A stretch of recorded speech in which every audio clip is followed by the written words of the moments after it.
Dahil katatapos lang ng F4 fever sa Manila this past few days, gawin natin zodiac sign naman ng mga members ng F4.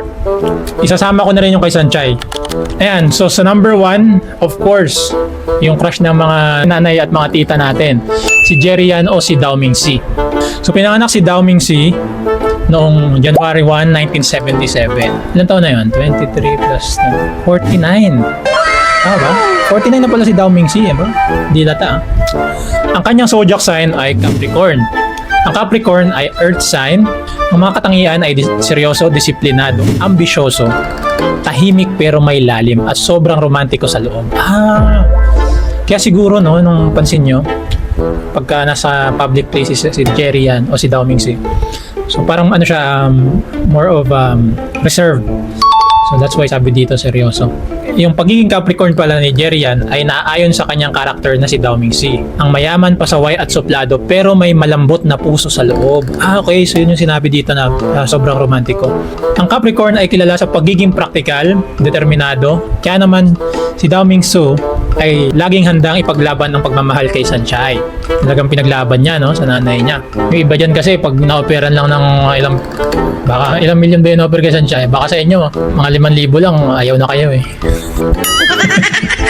Next, ang Capricorn ay kilala as the CEO of the Zodiac. Bagay na bagay sa pagiging heir ng isang malaking negosyo ni Dao Mingsi.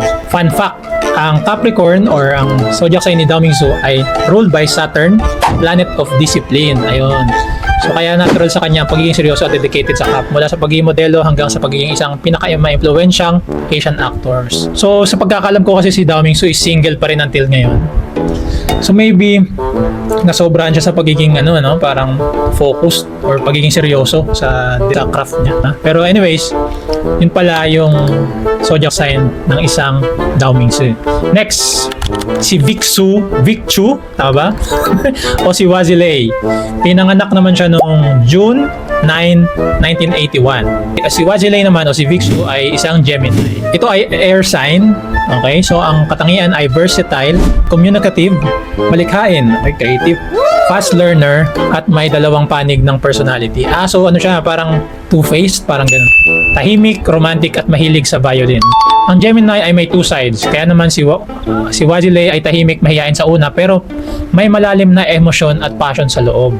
Geminis are known for their versatility, kaya naman si Vicchu ay hindi lang aktor kundi singer at model din. Sana. Okay. Multi-talented din pala to si Vicchu.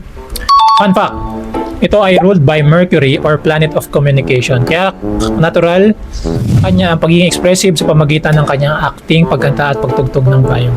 Yung communication niya naman ay sa kanyang art or sa pag-act niya, pagkanta and sa pagtugtog ng violin. So doon siya nagko-connect sa mga fans. Next, si Ken Chu. Ayan, ito yung absent sa sa concert.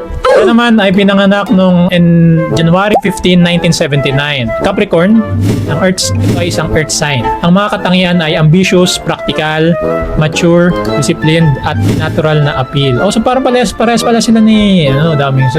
Si Ken Chu ay isang Capricorn at ang pagiging practical at mature niya ay naayon sa kanya. Ang medyo playboy pero may lalim na miyembro ng F4. Ang Capricorn ay mahilig sa stability at hard work. Kaya naman si Ken Chu ay isang actor, singer at TV host na maraming nagawa sa industriya. Capricorns are natural leaders, kahit parang chill lang. Siya ang isa sa mga mature at may sense sa grupo. Fun fact, it is ruled by Saturn, planet of discipline, kaya hindi nakapagtaka na kahit gaano siya kabisi sa showbiz, nakapag-manage siya ng kanyang sariling karera at negosyo. Okay. So doon naman niya dinala yung pagiging disiplinado niya. Mayroon siyang business. Okay. So baka yun yung rason kaya hindi siya naka-attend ng concert. So hayaan na natin. May pinalit naman eh. Ano ba yun? Sino ba yun? Ayan, nasa lagay mo dyan dito. Next, ito naman si Vanessa Wu. Ito naman yung parang singer. Ito yung bad boy na mukhang in-check. So siya naman ay pinanganak noong August 7, 1978. So siya yung pinakamatanda. Ang kanyang sign ay Leo. It is a fire sign. Ang mga katangian ay confident, charismatic, mapagmahal sa attention, generous at natural na performer. Okay, so natural na performer, di ba? Magaling din siya sumayaw and mag-rap, nag-rap ata to, Tama ba ako? Si Vanessa ay isang Leo at ang kanyang pagiging confident at charismatic ay naayon. Medyo bad boy pero may puso sa loob. Okay, yun naman pala. Ang Leo ay mahilig sa spotlight at pagiging center of attention. Laging may dalang swag at appeal sa babaeng nakakasalamuhan niya. Nakaka-charismatic or yung pinaka parang may dating eh. Hindi man siya yung pinakagwapo, alam naman natin si Dao Mingsu yun. Pero siya yung may pinaka-dating. So parang si Dao Mingsu intimidating. Ito yung parang friendly na hi, hello, pero kaya ka rin bugbugin. Parang ganun yung vibes. Leos are known for their generosity at loyalty. Kaya naman sa soft spot para sa kanyang mga kaibigan. Okay. Fun fact, ruled by the sun o planet of expression. Self-expression.